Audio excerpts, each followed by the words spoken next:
Hi guys ఈరోజు వీడియోలో Pushpa 2 day 33 collections అయితే వచ్చేసినాయి. సో ఎన్ని కోట్లు వచ్చినాయో ఈరోజు వీడియోలో అయితే తెలుసుకుందాం. సో తెలుసుకునే ముందు ఎవరైతే మన ఛానల్ కొత్తవారు చూస్తున్నారో తప్పకుండా ఛానల్ సబ్స్క్రైబ్ అయితే చేసుకుని బెల్ ఐకాన్ అయితే ఆన్ చేసుకోండి. మంచి మూవీ అప్డేట్స్ అయితే వస్తాయి. ఇక టాపిక్లోకి వెళ్ళిపోదాం. Icon star Allu Arjun, creative director Sukumar కాంబినేషన్లో తెరకెక్కిన పుష్ప 2 ది రూల్ కలెక్షన్స్ వర్షం కురిపిస్తూ అరుదైన రికార్డును సొంతం చేసుకుంది. ఇప్పటివరకు అత్యధిక వసూలు సాధించిన జాతీయ చిత్రాల్లో రెండో స్థానంలో ఉన్న బాహుబలి 2ను అధిగమించి 1831 కోట్లతో సరికొత్త చరిత్ర సృష్టించింది.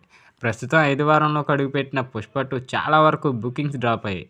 గత వీకెండ్లో మంచి హోల్డ్ సాధించిన అల్లు అర్జున్ మూవీ సోమవారం ఎన్ని కోట్లు వసూలు చేసిందో ఇప్పుడు తెలుసుకో. ఇక 33వ రోజు వసూలు విషయానికి వస్తే వీకెండ్లో కుమ్మేసిన పుష్ప 2 సోమవారం వర్కింగ్ డే కారణంగా భారీగా డ్రాప్స్ నమోదు చేసింది. తెలుగు రాష్ట్రాల్లో అయితే 62 లక్షలు, హిందీలో అయితే 2 కోట్లు, తమిళం, కేరళ, కర్ణాటక, రెస్ట్ ఆఫ్ ఇండియాలో ఓవర్సీస్లో 38 లక్షల చొప్పున మొత్తం ప్రపంచవ్యాప్తంగా 3.5 కోట్లు వసూలు రాబట్టింది పుష్ప 2. ఈ సినిమా విడుదలైన నాటి నుంచి నేటి వరకు 5 కోట్ల కంటే తక్కువ గ్రాస్ కలెక్షన్ రావడంతో ఇదే తొలిసారి.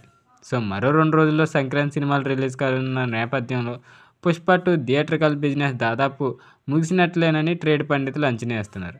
మరి మొత్తంగా అల్లు అర్జున్ మూవీ ఎన్ని కోట్ల మేర వసూలు సాధిస్తుందో చూడాలి. ఇంక ఇది ఈరోజు అప్డేట్. వీడియో నచ్చినట్లయితే తప్పకుండా లైక్ చేయండి.